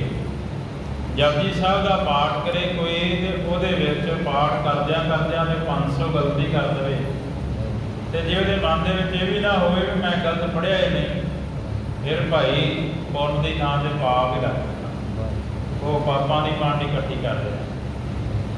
ਤੇ ਕਈ ਵਾਰੀ ਇਸ ਤਰ੍ਹਾਂ ਹੁੰਦਾ, ਜੇ ਕਿਸੇ ਨੂੰ ਦੱਸ ਵੀ ਦਈਏ, ਅੱਜ ਕੱਲ੍ਹ ਸਮਾਂ ਐਸਾ ਬਣ ਗਿਆ, ਕਈ ਭਾਈ ਸਹੀ ਪੜ੍ਹ, ਉਹ ਗੁੱਸਾ ਵੀ ਬਣਾ ਜਾਂਦਾ, ਸਮਾਂ ਨਹੀਂ ਰਹਿ ਗਿਆ ਕਿਸੇ ਨੂੰ ਦੱਸਣ ਦਾ। ਪਹਿਲਾਂ ਕਹਿੰਦੇ ਬੜਾ ਲੰਮਾ ਸਮਾਂ ਉਸਤਾਦ ਕਈ ਸਾਲ ਤੇ ਉਹਨੂੰ ਨਾਲ ਰੱਖਦਾ ਆਪਣੇ ਸ਼ਾਗਿਰਦ ਨੂੰ, 2-3 ਸਾਲ ਉਹਦੇ ਤੋਂ ਕੱਪੜੇ ਕੁੱਪੜੇ ਧਵਾਉਣ ਤੋਂ ਬਾਅਦ, ਸੇਵਾ ਕਰਾਉਣ ਤੋਂ ਬਾਅਦ ਫਿਰ ਉਹ ਕਹਿੰਦਾ ਜੀ ਹੁਣ ਮੈਂ ਯੋਗ ਹੋ ਗਿਆ ਪੜ੍ਹਨ ਦੇ, ਤੇ ਮੈਨੂੰ ਸਿੱਖਿਆ ਦੇ ਦਿਓ, ਮੈਨੂੰ ਵਿੱਦਿਆ ਦੇ ਦਿਓ। ਫਿਰ ਕਿਤੇ ਜਾ ਕੇ ਕਿਤੇ 24-25 ਸਾਲੀ ਉਦੋਂ ਬਾਅਦ ਕਿਤੇ ਜਾ ਕੇ ਤੈਨੂੰ ਵਿੱਦਿਆ ਉਹ ਦਿੰਦਾ ਉਸਤਾਦ। ਤੇ ਜਿਹੜਾ ਸਿਖਿਆਰਥੀ ਹੁੰਦਾ ਵੀ 1-2 ਹੁੰਦੇ ਸਨ, ਜਿਹੜੇ ਕੱਚੇ ਸੀ ਉਹ ਝੜ ਜਾਂਦੇ ਸੀ। ਅੱਜ ਕੱਲ੍ਹ ਉਹ ਕਹਿੰਦਾ ਕਿ ਜੇ ਤੂੰ ਮੈਨੂੰ ਸਿਖਾਉਣਾ ਤੇ ਮੈਂ ਤੇਰਾ ਗੁਰੂ ਬਣਾਂਗਾ, ਤੂੰ ਮੇਰਾ ਚੇਲਾ ਬਣ, ਤੂੰ ਮੇਰਾ ਸ਼ਾਗਿਰਦ ਬਣ।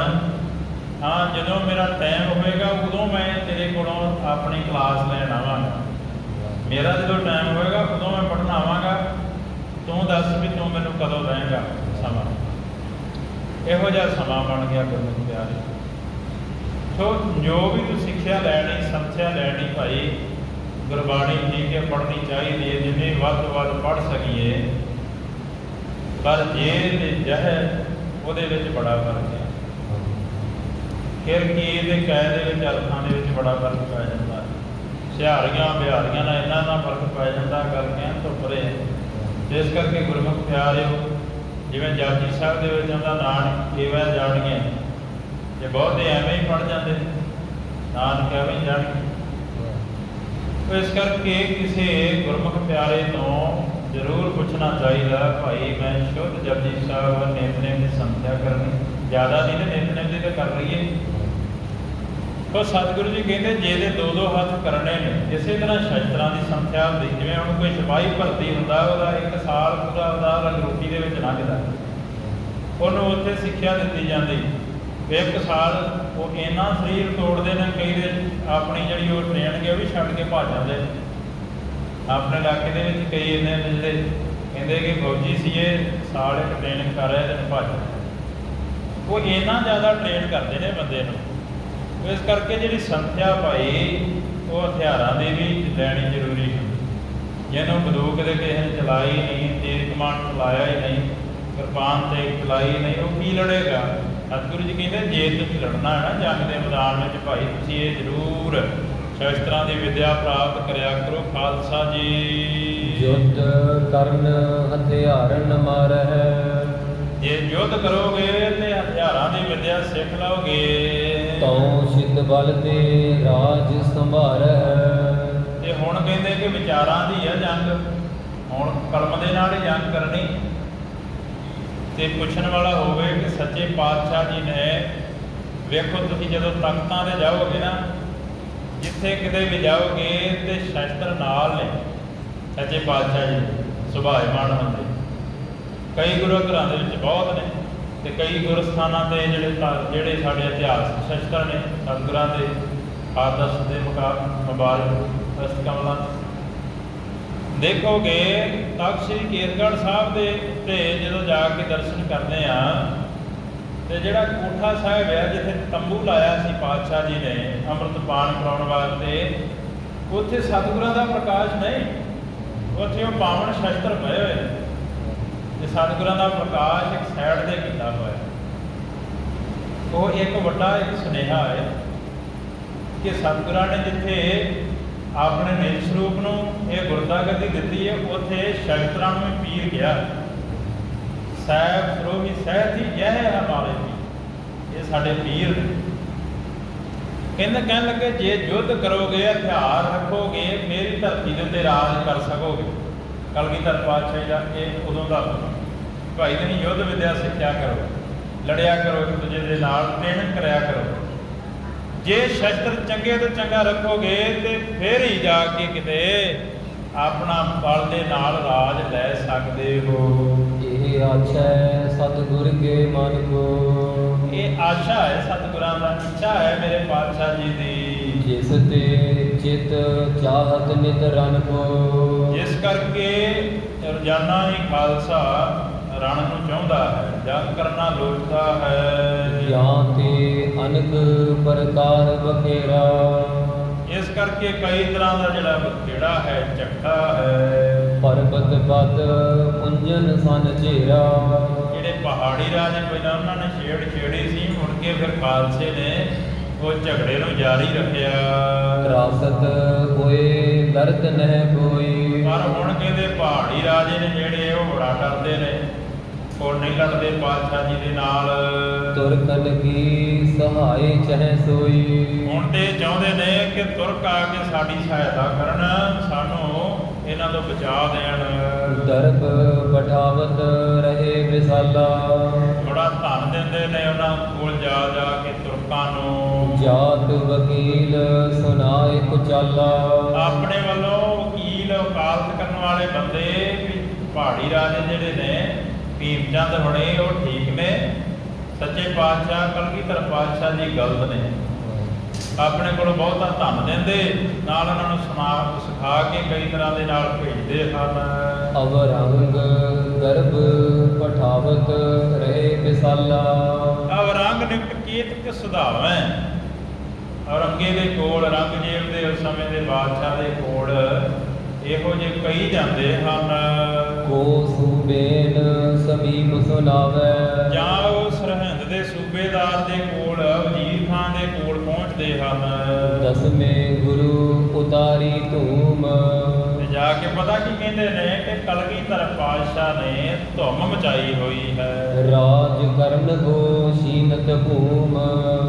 ਉਹਦੇ ਰਾਜ ਕਰਨਾ ਚਾਹੁੰਦੇ ਨੇ, ਹੌਲੀ ਹੌਲੀ ਤੁਹਾਡਾ ਰਾਜ ਵੀ ਉਹਨਾਂ ਨੇ ਖੋਹ ਲੈਣਾ। ਇਸ ਕਰਕੇ ਉਹਨਾਂ ਦੇ ਮਨ ਦੀ ਇਹ ਦ੍ਰਿੜ ਸੰਕਲਪ ਇੱਛਾ ਹੈ। ਗਿਰ ਕੇ ਦੇਸ਼ ਜੇ ਗ੍ਰਾਮ ਉਜਾਰੇ। ਕੀ ਪਹਾੜ, ਕੀ ਮੈਦਾਨੀ ਇਲਾਕੇ ਉਹਨਾਂ ਨੇ ਆਸੇ ਪਾਸੇ ਅਨੰਦਪੁਰ ਸਾਹਿਬ ਦੇ ਸਾਰੇ ਉਜਾੜ ਦਿੱਤੇ ਹਨ। ਲੁੱਟ ਹੈ ਕੁੱਟ ਹੈ ਸਭ ਹਮਾਰੇ। ਲੁੱਟਦੇ ਨੇ, ਫਿਰ ਕੁੱਟਦੇ ਨੇ, ਮਾਰਦੇ ਨੇ। ਅਸੀਂ ਤਾਂ ਉਹਨਾਂ ਦੇ ਅੱਗੇ ਹਾਰ ਗਏ ਹਾਂ। ਏਮ ਪੁਕਾਰ ਨਿਤ ਕਰਦੇ ਰਹਿ। ਇਸ ਤਰ੍ਹਾਂ ਪਹਾੜੀ ਰਾਜੇ ਪੁਕਾਰ ਕਰਦੇ ਰਹੇ ਹਨ। ਗੁਰ ਸਨ ਸੰਦ ਵਾਰਤਾ ਕਹਿ।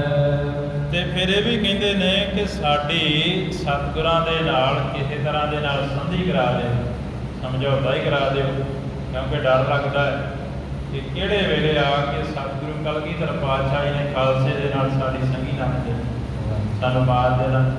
ਕਿਉਂਕਿ ਕੰਮ ਹੀ ਪੁੱਠੇ ਕੀਤੇ ਭੀਮ ਚੰਦ ਨੇ ਬੜੇ। ਇਸ ਕਰਕੇ ਜਾਂ ਤਾਂ ਕਹਿੰਦੇ ਸੰਧੀ ਕਰਾ ਦਿਓ ਤੇ ਜਾਂ ਇਹਨਾਂ ਨੂੰ ਇੱਥੋਂ ਕੱਢੋ ਅਨੰਦਪੁਰ ਸਾਹਿਬ ਦੇ ਵਿੱਚੋਂ। ਇਹਨਾਂ ਨੇ ਤੇ ਬਹੁਤ ਪੱਧਰ ਮਚਾਇਆ ਹੋਇਆ। ਗੁਰੂ ਗੋਬਿੰਦ ਸਿੰਘ ਮਹਾਰਾਜ ਜੀ ਧੁੰਮ ਪਈ ਹੋਈ ਹੈ। ਏਮ ਹੀ ਕੇਤਕ ਸਮਾਂ ਬਿਤਾਇਓ। ਇਸ ਤਰ੍ਹਾਂ ਕੁਝ ਸਮਾਂ ਸਤਿਗੁਰਾਂ ਨੇ ਬਤੀਤ ਕੀਤਾ। ਸੂਰਜ ਗ੍ਰਹਿਣ ਪਰਬ ਦਿਨ ਆਇਓ। ਜਿਹੜਾ ਹਿੰਦੂਆਂ ਦੇ ਵਿੱਚ ਸੂਰਜ ਗ੍ਰਹਿਣ ਦਾ ਜਿਹੜਾ ਸਮਾਂ ਹੈ ਉਹਨੂੰ ਵੀ ਪੂਜਿਆ ਜਾਂਦਾ, ਕਹਿੰਦੇ ਉਹ ਸਮਾਂ ਆ ਗਿਆ। ਕੁਸ਼ਕ ਸੈਨ ਲੈ ਸਿੰਘਨ ਕੇਰੀ। ਕੁਝ ਕੁ ਸੈਨਾ ਲੈ ਕੇ ਪਾਤਸ਼ਾਹ ਜੀ ਨਾਲ ਸਿੰਘਾਂ ਦੀ ਭਏ ਤਿਆਰ ਚਲਬੇ ਤਿਸ ਬੇਰੀ। ਤੇ ਚੱਲਣ ਵਾਸਤੇ ਤਿਆਰ ਹੋਏ ਹਨ। ਸ੍ਰੀ ਗੁਜਰੀ ਮਾਤਾ ਤੇ ਆਦ। ਮਾਤਾ ਗੁਜਰੀ ਜੀ ਤੇ ਹੋਰ ਪਰਿਵਾਰ ਹੈ ਜਿਹੜਾ। ਰੁਖ ਗੁਰ ਕੋ ਲਖ ਸਦਨ ਆਬਾਦ। ਉਹਨਾਂ ਨੇ ਜਾਣਿਆ ਕਿ ਅਸੀਂ ਨਹੀਂ ਜਾਣਾ, ਪਰਿਵਾਰ ਨੇ, ਤੁਸੀਂ ਸਤਿਗੁਰੂ ਜੀ ਜਾਓ। ਉਹ ਇੱਥੇ ਹੀ ਟਿਕੇ ਰਹੇ। ਗਮਨੇ ਪ੍ਰਭ ਅਸਵਾਰੀ ਛੜੀ। ਇਸ ਤਰ੍ਹਾਂ ਸਤਿਗੁਰੂ ਜੀ ਇਕੱਲੇ ਹੀ ਗਏ ਹਨ। ਪ੍ਰੇਰ ਤੁਰੰਗ ਬਾਗ ਕਰ ਫੜੀ। ਘੋੜੇ ਨੂੰ ਪ੍ਰੇਰ ਕਰਕੇ ਜਿਹੜੀ ਵਾਗ ਹੈ ਫੜ ਲਈ। ਮਜਲ ਦੂਰ ਕੀ ਕਰਤ ਸਿਧਾਰੇ। ਦੂਰ ਦੀ ਮੰਜ਼ਿਲ ਹੈ, ਹੌਲੀ ਹੌਲੀ ਚੱਲੇ ਹਨ। ਗ੍ਰਹਿਣ ਵਿਖੈ ਦਿਨ ਅਲਪ ਵਿਚਾਰੇ। ਸਤਿਗੁਰਾਂ ਨੇ ਜਾਣਿਆ ਕਿ ਉੱਥੇ ਜਿਹੜਾ ਮੇਲਾ ਹੈ ਸੂਰਜ ਗ੍ਰਹਿਣ ਦਾ ਦੇਖਣਾ ਜਾ ਕਿ ਉੱਥੇ ਕੀ ਕਰਦੇ ਨੇ। ਉੱਥੇ ਉਪਦੇਸ਼ ਜਿਹੜਾ ਹੈ ਸੰਗਤ ਦੇ ਤਾਈਂ ਕਿ ਉਹਦੇ ਵਿੱਚ ਥੋੜੇ ਦਿਨ ਰਹਿ ਗਏ ਹਨ। ਜਿਸ ਥਲ ਮਹਿ ਤੀਰਥ ਸਮੁਦਾਏ। ਜਿਸ ਥਾਂ ਤੇ ਬਹੁਤੇ ਤੀਰਥ ਹਨ। ਨਗਰ ਥਨੇਸਰ ਮਹਿ ਚਲ ਆਏ। ਥਨੇਸਰ ਅਦੇਸਰ ਨਗਰ ਦੇ ਵਿੱਚ ਚੱਲ ਕੇ ਆਏ ਹਨ। ਦੱਖਣ ਦਿਸ਼ ਮਹਿ ਤੀਰਥ ਮਹਾ, ਦੱਖਣ ਵਾਲੇ ਪਾਸੇ ਜਿਹੜਾ ਬਹੁਤ ਵੱਡਾ ਤੀਰਥ ਹੈ। ਤੇਰੇ ਹਿਤ ਚਾਹਤ ਬੇਦਹਾ, ਮਨ ਦੇ ਵਿੱਚ ਜਾਣਿਆ ਕਿ ਇੱਥੇ ਡੇਰਾ ਕਰ ਲਈਏ। ਉਤਰੇ ਪੁੰਜ ਤੀਰ ਨਰ ਨਾਰੀ, ਬਹੁਤ ਹੀ ਸੰਗਤ ਜਿਹੜੀ ਹੈ ਤੀਰ ਦੇ ਕਿਨਾਰੇ ਦੇ ਉੱਤਰ ਗਈ। ਮੇਲਾ ਭਇਓ ਗ੍ਰਹਿਣ ਕੋ ਭਾਰੀ, ਮੇਲਾ ਬੜਾ ਭਰਿਆ ਹੋਇਆ ਹੈ ਉੱਥੇ। ਪੂਰੇ ਨਗਰ ਦੇ ਭਰੀ ਜਮਾਤ, ਤੇ ਉਰਲੇ ਪਾਸੇ ਕਹਿੰਦੇ ਜੋਗੀਆਂ ਦੀ ਜਮਾਤ ਨੇ ਡੇਰਾ ਕੀਤਾ ਹੋਇਆ ਇੱਕ ਪਾਸੇ। ਜੇ ਜੋਗੀ ਜਗ ਮਹਿ ਵਿਖਿਆਤ, ਉਹ ਮਾੜੇ ਮੋਟੇ ਜੋਗੀ ਨਹੀਂ, ਉਹ ਜੋਗੀ ਜਿਹੜੇ ਸੰਸਾਰ ਦੇ ਵਿੱਚ ਜਿਨ੍ਹਾਂ ਦਾ ਡੰਕਾ ਵੱਜਦਾ ਸੀ। ਮਦਨ ਨਾਥ ਸਭ ਵਿਖੈ ਮਹੰਤ, ਮਦਨ ਨਾਥ ਜੋਗੀ ਸਾਰਿਆਂ ਤੋਂ ਵੱਡਾ ਹੈ। ਤਿਨ ਦੇਖੇ ਆਵਤ ਭਗਵੰਤ, ਉਹਨੇ ਦੇਖਿਆ ਕਿ ਸੱਚੇ ਪਾਤਸ਼ਾਹ ਜੀ ਆ ਰਹੇ ਹਨ। ਆਗੇ ਹੋਏ ਮਿਲਿਓ ਤਿਸ ਬਾਰੀ, ਅੱਗੋਂ ਦੀ ਆਇਆ ਜਾਣ ਕਰਕੇ ਮਿਲਿਆ ਹੈ ਸਤਿਗੁਰਾਂ ਨੂੰ। ਮੁਖ ਆਦੇਸ ਉਜਾਰੀ, ਜਿਵੇਂ ਨਾਥ ਨੇ ਜਿਹੜੇ ਜੋਗੀ ਉਹ ਆਦੇਸ਼ ਕਰਦੇ ਨੇ। ਜਿਹੜਾ ਅਸੀਂ ਫਤਿਹ ਬੁਲਾਉਣੇ ਉਹ ਆਦੇਸ਼ ਕਹਿੰਦੇ ਆ। ਇਹ ਪਾਤਸ਼ਾਹ ਨੇ ਜਪਜੀ ਸਾਹਿਬ ਸਿੱਧਾਂ ਦੀ ਜਦੋਂ ਗੋਸ਼ਟ ਹੋਈ ਉਹਨਾਂ ਨੂੰ ਉਪਦੇਸ਼ ਦਿੱਤਾ ਹੈ। ਉਹਨੂੰ ਕਹਿੰਦੇ ਨੇ ਆਦੇਸ਼ ਸ ਆਦੇਸ਼, ਆਦ ਅਨੀਲ ਨਾਦ ਅਨਾਹਤ ਜੁਗ ਜੁਗ ਏਕੋ। ਭਾਈ ਉਹਨੂੰ ਆਦੇਸ਼ ਹੈ, ਉਹਨੂੰ ਨਮਸਕਾਰ ਹੈ ਜਿਹੜਾ ਮੁੱਢ ਤੋਂ ਹੈ, ਜਿਹਦਾ ਕੋਈ ਅੰਨਾ ਮੰਨਾ ਨਹੀਂ, ਜਿਹੜਾ ਆਦਿ ਕਾਲ ਤੋਂ ਅਕਾਲ ਪੁਰਖ ਵਾਹਿਗੁਰੂ।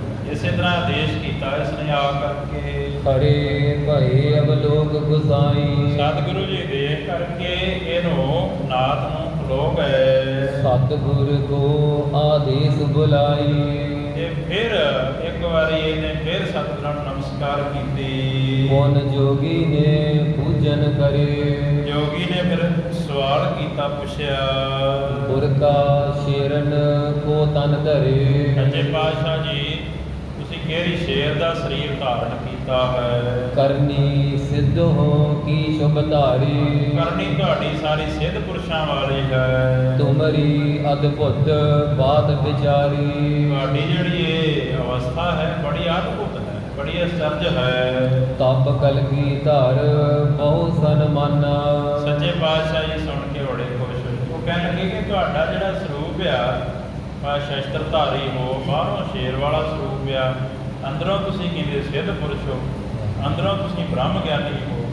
ਸਤਿਗੁਰੂ ਸੁਣ ਕੇ ਬੜੇ ਮੁਸਕਰਾਏ। ਸੁਨੋ ਨਾਥ ਜੀ ਕੀਨ ਬਖਾਨਾ, ਕਹਿਣ ਲੱਗੇ ਸੁਣੋ ਨਾਥ ਜੀ, ਤੁਰਕ ਗੁਪਤਾਰ ਅਧਿਕ ਜਗ ਮਾਹੀ, ਤੁਰਕਾਂ ਦਾ ਜਿਹੜਾ ਰਾਜ ਬੜਾ ਫੈਲਿਆ ਹੋਇਆ ਜਗਤ ਦੇ ਵਿੱਚ, ਬੜਾ ਉਹਨਾਂ ਨੇ ਦੁੱਖ ਦਿੱਤਾ ਹੋਇਆ ਹੈ। ਦੰਡ ਬਿਨਾ ਬਸ ਹੋਏ ਸੁਨਾਹੀ, ਤੇ ਜੇ ਉਹਨਾਂ ਨੂੰ ਦੰਡ ਨਾ ਦਿੱਤਾਈਏ ਤੇ ਉਹਨਾਂ ਨਾਲ ਅਸੀਂ ਜੰਗ ਨਾ ਕਰੀਏ ਤੇ ਉਹਨਾਂ ਚਿਰ ਉਹਨਾਂ ਦਾ ਰਾਜ ਖਤਮ ਨਹੀਂ ਹੋਏਗਾ। ਕਹਿ ਜੋਗੀ ਚਰਚਾ ਸੋਚਵਾਏ, ਤੇ ਕਹਿਣ ਲੱਗੇ ਕਿ ਹੇ ਸੱਚੇ ਪਾਤਸ਼ਾਹ ਜੀ, ਤੇ ਉਹਨਾਂ ਨੂੰ ਇਹ ਜਿਹੜੀ ਉਹਨਾਂ ਦੇ ਦੰਡ ਦੇਣ ਦੀ ਗੱਲ ਤੁਸੀਂ ਕਹੀਏ, ਮੈਂ ਵੀ ਸੁਣਿਆ ਹੈ ਘਰ ਘਰ ਦੇ ਵਿੱਚ ਉਹਨਾਂ ਦੀ ਗੱਲ ਚੱਲਦੀ ਵੀ ਬਹੁਤ ਉਹਨਾਂ ਨੇ ਜ਼ੁਲਮ ਕੀਤੇ ਹਨ।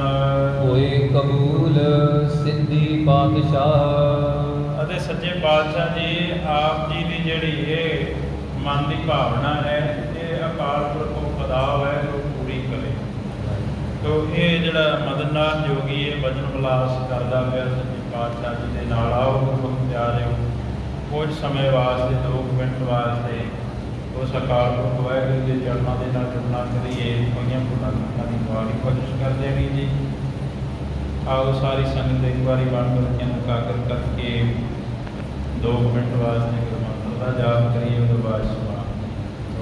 ਵਾਹਿਗੁਰੂ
ਫਤਿਹ।